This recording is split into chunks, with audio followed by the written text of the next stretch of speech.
Gente, eu estou aqui na cidade de Petra, em Jordânia, e nós paramos aqui para ver de perto a mirra. Temos aqui a mirra e temos a resina do incenso. Quando a Bíblia diz que os magos levaram para os pais de Jesus ouro, incenso e mirra, entregaram aos pais, às vezes a gente não tem ideia do valor disso. Mas nos tempos bíblicos, 1 grama de mirra chegava a valer 2 gramas de ouro. E isso, além de todo o valor que tinha no aspecto material e financeiro, tinha propriedades, inclusive medicinais. Para quem não tem ideia do que é isso aqui, ó. Eles extraem da árvore, de uma planta, e o incenso também é uma resina extraída de uma outra árvore.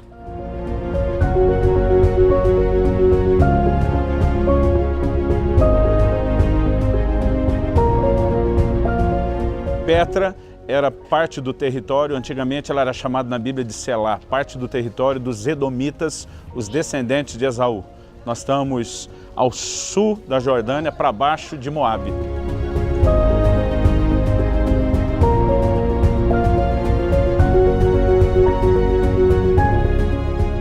Gente, uma curiosidade aqui em Petra, esse prédio que você vê atrás de mim, normalmente se referem a ele como um templo, mas na verdade é uma tumba.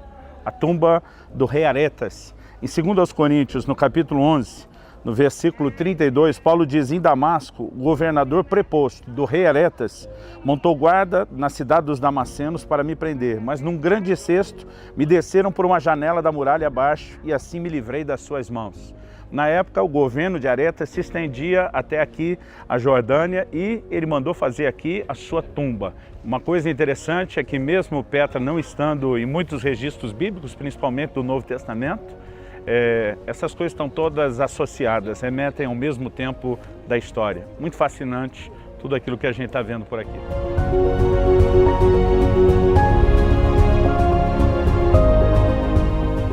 Números 20, no versículo 14, diz que Moisés enviou de Cádiz mensageiros ao rei de Edom, que vivia nessa localidade aqui onde estamos, a dizer-lhe: assim disse seu irmão Israel, bem sabes todo o trabalho que nos tem sobrevindo.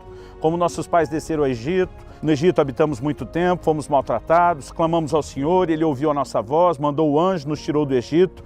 Eis que estamos em Cádiz, cidade nos confins do teu país. Isso ficava mais ou menos lá na divisa. Deixa-nos passar pela tua terra, não faremos pelo campo, nem pelas vinhas, beberemos a água dos poços, iremos pela estrada real. Não nos desviaremos para a direita nem para a esquerda até que passemos pelo teu país. Apesar de não ser essa estrada que eu vou mostrar, a estrada real, isso aqui nos dá uma noção do que os romanos fizeram. Eles tinham estradas pavimentadas não só do lado de dentro das cidades, mas também do lado de fora. Costuma-se dizer que essa estrada real, a estrada dos reis, que aqui é mencionada, ela era toda pavimentada. Então, o que vocês estão olhando aqui é um chão de 2000 anos de idade. E esse era o estilo de pavimentação que os romanos faziam. Agora, antes da vinda de Jesus, o Império Grego estabeleceu uma língua e uma cultura mundial. Os romanos estabeleceram as estradas. E quando finalmente o Senhor Jesus veio, o Evangelho passou a ser pregado, o Senhor havia criado e preparado um meio do Evangelho ser propagado, com a facilidade de língua e com a facilidade de acesso. Isso tudo era parte do plano e do conselho de Deus, para que o Evangelho rapidamente pudesse ser disseminado.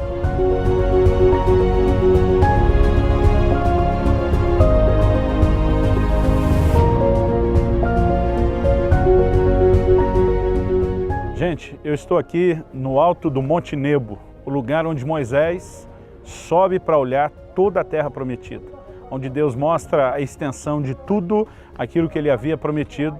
E, no entanto, é o local onde Deus diz a Moisés: você pode apenas olhar, mas você não vai entrar. Nesse local, nós temos uma lição muito interessante, que a herança de Deus, ela pode ser comprometida através das nossas atitudes, do nosso comportamento. A razão pela qual Deus diz a Moisés que ele poderia ver, mas não entrar, foi porque ele pecou. E é a respeito disso que nós vamos conversar daqui a pouco. Como nossos pecados podem diminuir a nossa herança e o cuidado que nós devemos ter para que isso não aconteça.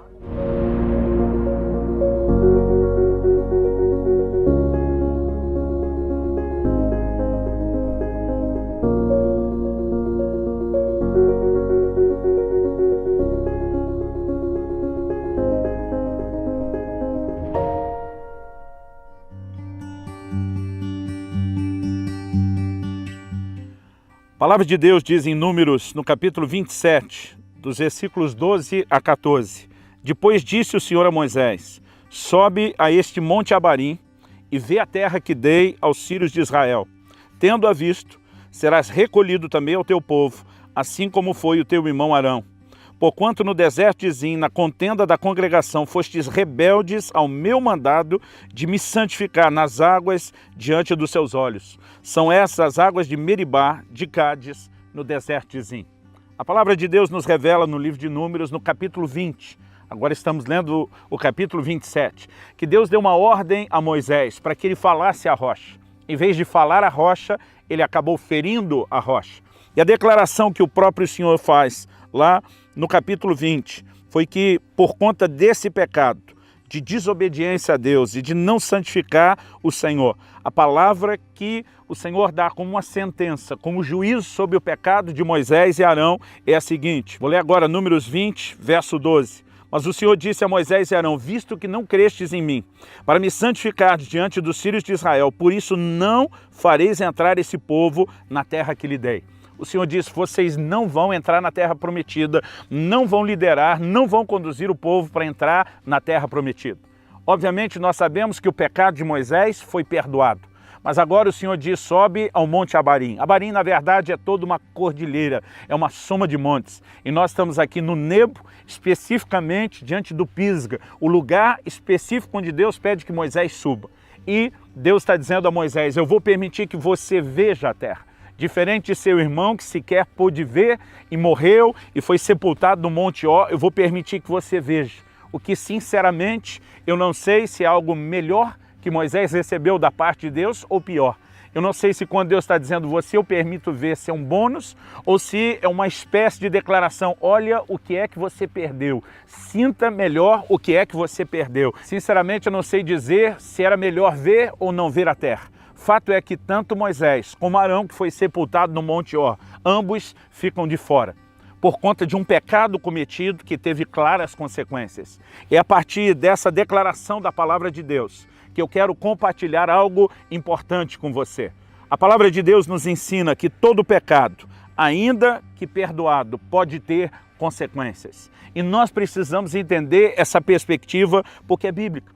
Moisés já tinha lidado com isso antes. Em Números 14, quando os 12 espias regressam de Canaã, 10 deles falaram contra a terra, infamaram a terra e foram mortos, foram julgados por Deus. O Senhor naquele momento diz a Moisés: sai do meio desse povo, eu vou julgar toda essa nação, vou destruí-los todos. Moisés diz: Senhor, perdoa-lhes o pecado. E a declaração de Deus a Moisés é: tá bom, eu perdoei o pecado desse povo, eu não vou matá-lo. Agora, nas entrelinhas, você não vai ler desse jeito, é como se Deus dissesse: não vou matá-los agora. O Senhor diz: todo mundo de volta para o deserto. Eles estavam no limiar da terra prometida. O Senhor diz para cada um dos 40 dias que os espias passaram espiando a terra, para cada dia 1 ano. Vocês vão perambular 40 anos no deserto até que toda essa geração morra. Deus está dizendo: eu perdoei, eu não vou fulminá-los agora, mas haverá consequências de um pecado que foi perdoado. A mesma coisa acontece com Moisés e com Arão. O Senhor diz: vocês pecaram contra mim e vocês não vão entrar na terra prometida. A mensagem que quero compartilhar é o que nós vamos encontrando ao longo das Escrituras. Por exemplo, quando o profeta Natã chega até Davi e anuncia o juízo de Deus sobre o pecado dele, isso vem logo depois de dizer: o seu pecado foi perdoado, você não vai morrer. No entanto, ele diz: mas a espada dos amonitas que você usou contra Urias jamais vai se apartar da sua casa. Mas o que você fez com a mulher desse homem escondido farão com as suas à luz do dia. Mas a criança que nasceu dessa relação adúltera, ela vai morrer. E Deus está dizendo: o pecado foi perdoado. Não haverá um juízo pleno, mas haverá uma medida de juízo. Haverá consequências desse pecado. Você pode ler esse episódio depois em 2 Samuel, no capítulo 12, dos versículos 10 ao 14. Agora, embora eu tenha citado vários textos do Velho Testamento, nós vamos encontrar também no livro de Atos o episódio da conversão do apóstolo Paulo, o apóstolo da graça, que ensinou a graça e a justificação como ninguém. Ele, quando se converte, a primeira palavra profética que ele recebe, que Deus envia através de Ananias, é: eu lhe mostrarei o quanto importa padecer pelo meu nome. O apóstolo Paulo, antes da conversão, perseguiu a igreja. E, obviamente, ele foi alcançado pela graça, pela misericórdia de Deus, foi perdoado. Mas, logo que se converteu, ele já recebe uma palavra profética dizendo: você vai sofrer, eu vou lhe mostrar o quanto importa sofrer pelo meu nome. Não significa que Deus não havia perdoado direito, mas há um princípio, há uma lei espiritual de semeadura e ceifa. Quando se planta, se colhe. Há consequências de pecados, ainda que perdoados, mesmo no Novo Testamento, mesmo no tempo da graça. Nós podemos denominar isso de uma outra forma. Em Ezequiel, no capítulo 48, no versículo 11, Deus faz a seguinte declaração: havia uma porção de terra especial à volta do templo que seria reconstruído. Deus está falando com Ezequiel a respeito de um novo templo, de uma nova ordem sacerdotal, e Deus fala com ele, quando eu falo uma nova ordem, era um povo que não se corrompia. O Senhor diz: esse pedaço de área especial à volta do templo será para os filhos de Zadok, para os sacerdotes santificados, que não se corromperam como fizeram os demais levitas. O que Deus está nos mostrando é que quando nós permanecemos em santidade e compromisso diante dele, há uma herança distinta que podemos desfrutar. Agora, quando nós lemos no mesmo livro de Ezequiel, Deus não fala apenas de dar uma herança distinta aos filhos de Zadok que permaneceram fiéis, mas ele fala de outros sacerdotes que pecaram. Certamente foram perdoados, foram readmitidos no ministério, mas o Senhor os rebaixou à função de levitas. A mensagem que nós encontramos na palavra de Deus é que uma herança pode ser comprometida por pecado, ou às vezes ela pode ser simplesmente diminuída. Há momentos onde o juízo não tira tudo o que a pessoa tem, mas há momentos onde o juízo, de forma parcial, vai comprometer uma parte da herança. Isso é o que aconteceu com Moisés e com Arão. Eles poderiam ter experimentado mais. Havia um plano e um propósito de Deus oferecendo mais para cada um dos dois, mas eles comprometeram parte do plano e do propósito de Deus quando pecaram. Eu não estou de forma alguma tentando desmerecer o vulto extraordinário que nós temos em Moisés, com o homem de Deus que foi, a história marcante que ele construiu. Mas é importante que a gente entenda que mesmo um homem de Deus desse porte pode pecar a ponto de ter consequências. E essa mensagem precisa trazer temor para cada um de nós, temor para os nossos corações. Porque muitas vezes nós interpretamos de forma equivocada a palavra de Deus. É lógico que quando pecamos e nos arrependemos, há perdão. Nenhum de nós seria insensato a ponto de negar essa verdade bíblica. No entanto, às vezes, eu diria que há uma certa malandragem da parte de alguns. Eu me lembro quando criança, antes de fazer algo errado, às vezes eu me flagrava pensando, mas meus pais me ensinaram que se eu me arrepender e eu pedir perdão, Deus perdoa. E às vezes já tomava a decisão de fazer algo errado, graças a Deus que na condição de criança, quando afetado por esse tipo de pensamento, era aquilo que nós podemos classificar hoje de delitos leves, mas a mentalidade era errada. E essa mentalidade infantil muitas vezes persegue os cristãos e mesmo depois da fase adulta eles continuam se comportando da mesma maneira. A verdade é que há consequências que são distintas. Há uma herança que pode ser totalmente perdida, como aconteceu com Esaú. Esaú desprezou o que Deus tinha para ele. Vendeu não só o seu direito de primogenitura, mas junto com ele toda a bênção, a promessa que Deus havia feito a Abraão, as promessas que Deus havia renovado a Isaac que poderiam se estender a ele. Ele desprezou isso tudo e ele perdeu completamente a sua herança. Mas há outros que podem apenas diminuir a sua herança, ou seja, perderam parte dela, não ela toda. E nós precisamos entender, quando a palavra de Deus fala sobre a questão de pecados, em primeira carta de Paulo a Timóteo, no capítulo 5 e no versículo 4, ele faz uma distinção que acredito que eu e você também precisamos compreender.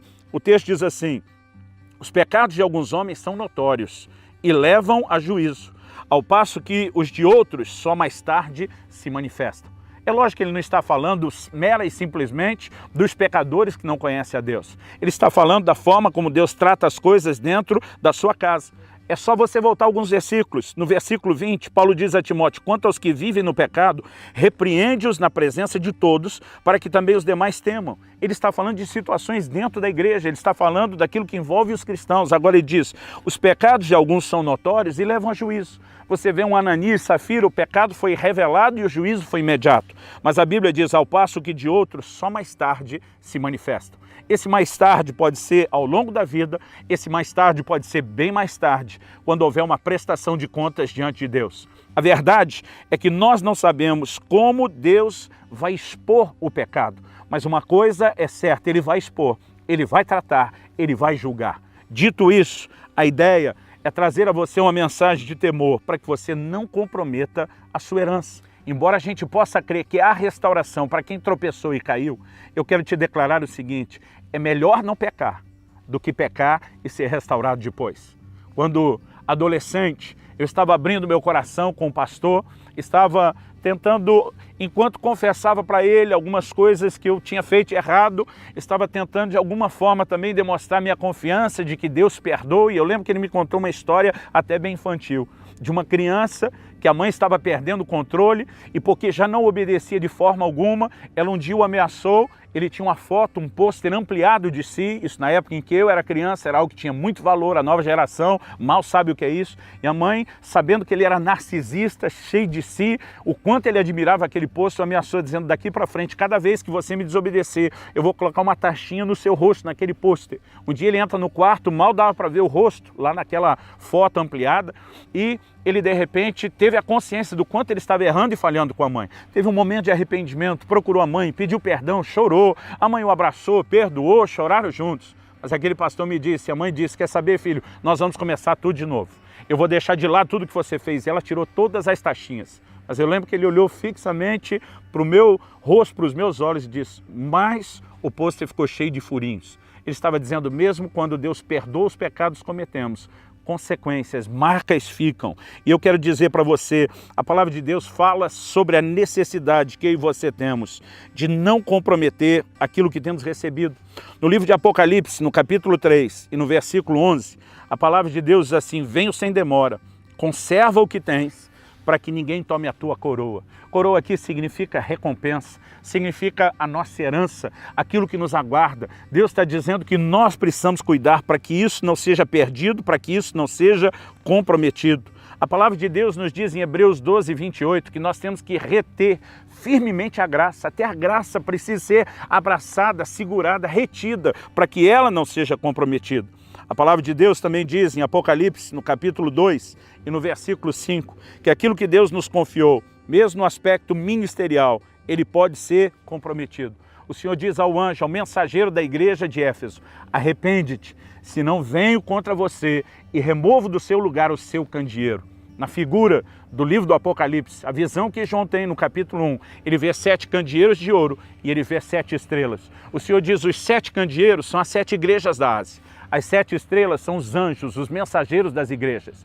Quando você entende isso, o que Deus está falando ao anjo, ao mensageiro da igreja de Éfeso é: se você não se arrepender do pecado que você cometeu, eu tiro a igreja que eu lhe confiei. Ou seja, há pecados que podem até não comprometer a nossa salvação, a nossa herança eterna, mas pode diminuir o plano e o propósito de Deus para nós. Eu estou aqui diante de você para dizer: comprometa-se profundamente com o Senhor. Entenda que pecados ao longo do caminho têm restauração, mas melhor do que ser restaurado é nem sequer pecar, porque os nossos pecados terão consequências e eles podem comprometer o plano e o propósito de Deus para nós. Voltando no que aconteceu com Moisés e com Arão, nós temos aqui uma advertência. A palavra de Deus diz que essas coisas foram escritas para a advertência nossa, de quem são chegados os fins dos tempos. E quando Paulo diz isso lá em 1 Coríntios, no capítulo 10, no versículo 11, ele estava dizendo que nós precisamos aprender com essa história. Alguém disse que melhor do que aprender com os nossos erros é aprender com os erros dos outros. Alguém já errou para que a gente não precise errar.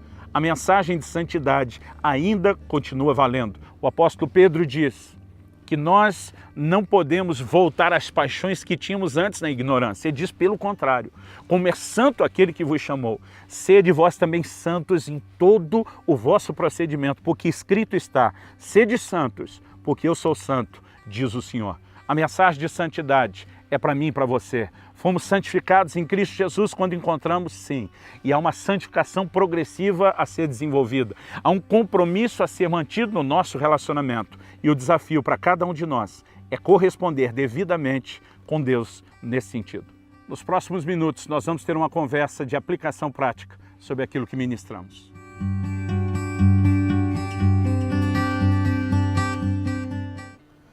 A lição prática que nós temos com a palavra de hoje é que embora haja restauração para quem peca e tropeça, e essa mensagem é bíblica, ela tem que nos trazer esperança, eu acredito que a parte principal é pensar na prevenção, né? É melhor prevenir do que remediar, diz o ditado. Então, o nosso foco aqui é declarar que melhor do que pecar e ser restaurado depois é nem pecar, né? Porque todo pecado, ainda que perdoado, ele vai deixar consequência. E a gente tem exemplos disso nas Escrituras. O que aconteceu com Moisés e Arão, de ter a sua herança diminuída, deles não poderem entrar na terra, de ter aquilo que Deus havia planejado para eles comprometido, não plenamente, porque há pecados que podem roubar toda a nossa herança, mas alguns que diminuem a nossa herança. Eu acredito que isso precisa ser uma advertência que nos faça caminhar diante do Senhor com a atitude correta, né? Adão teve perdão pelo pecado inicial, com certeza, mas a consequência foi dele e de toda a humanidade. Davi teve perdão para o pecado que cometeu, né, matando Urias, o adultério com Batseba, sim, mas a consequência para ele e para a família foi inevitável. Aliás, a palavra de Deus para ele através de Natan é: o teu pecado foi perdoado, você não vai morrer, né? Mas ao mesmo tempo que Deus diz o pecado foi perdoado, não vai morrer, diz: mas a espada dos amonitas você usou contra Urias, jamais vai se apartar da sua casa. Mas, né? E esses mas vão anunciando as consequências. O que você fez com a mulher do cara escondido, vão fazer com as suas à luz do dia. Mas a criança que nasceu dessa relação vai morrer. E isso não é coisa só da velha aliança. No Novo Testamento, quando Paulo se converte, a primeira palavra profética que ele recebe de Deus é: eu lhe mostrarei o quanto importa padecer pelo meu nome. O cara que mais perseguiu a igreja, agora quando se converte, tem uma palavra profética com Deus dizendo para ele: agora você vai ver o que é bom, né? Você vai colher aquilo que plantou, em outras palavras. Então, é muito importante que a gente consiga entender que obediência não afeta só a nossa eternidade, mas afeta também o nosso tempo presente, a vida que nós vivemos aqui. Porque se a gente não pensar dessa forma, a gente pode ser levado como uma criança inconsequente a brincar com as coisas de Deus. A gente tem visto muita gente sem essa consciência, né? Achando que depois vai aprontar todas e vai pedir perdão para Deus e vai ficar tudo bem. E quando as consequências vêm, aí começam às vezes até alguns questionamentos sobre a bondade de Deus. Deus, ele é bom, ele nunca deixou de ser bom, né? Mas as consequências, elas já são anunciadas. E essa imaturidade, muitas vezes cristã, eu acho, vai levar as pessoas às vezes a acharem que daí Deus está sendo tão ruim quando foi a própria pessoa que semeou aquilo, né? Então, esses dias eu ouvi uma mulher contando uma história de transformação na vida dela, e ela falou que a partir do momento que houve um entendimento, um arrependimento, a casa dela automaticamente não foi transformada na melhor casa, melhor família, porque ela falou que tinha semeado tantas coisas ruins que foi necessário remover tudo aquilo para que depois, plantando novamente novas sementes, pudesse ter um novo comportamento. Eu acho que essa sua definição de semeadura talvez seja melhor. Em Gálatas 6, a Bíblia diz: o que o homem semear, isso também ceifará. A Bíblia diz: o que semeia na sua carne, da carne vai colher corrupção; o que semeia no Espírito, do Espírito vai colher a vida eterna. A retribuição não é de Deus, é da semente plantada, né? E muitas vezes, na hora em que estamos sendo julgados pelo que fizemos de errado, a gente olha para Deus como se Deus é ruim, né? Quando na verdade ruim foi a semente que a gente plantou, né? É lógico que se tropeçamos e caímos, é muito melhor ser restaurado do que ficar no pecado. Mas melhor ainda do que ser restaurado é nem pecar.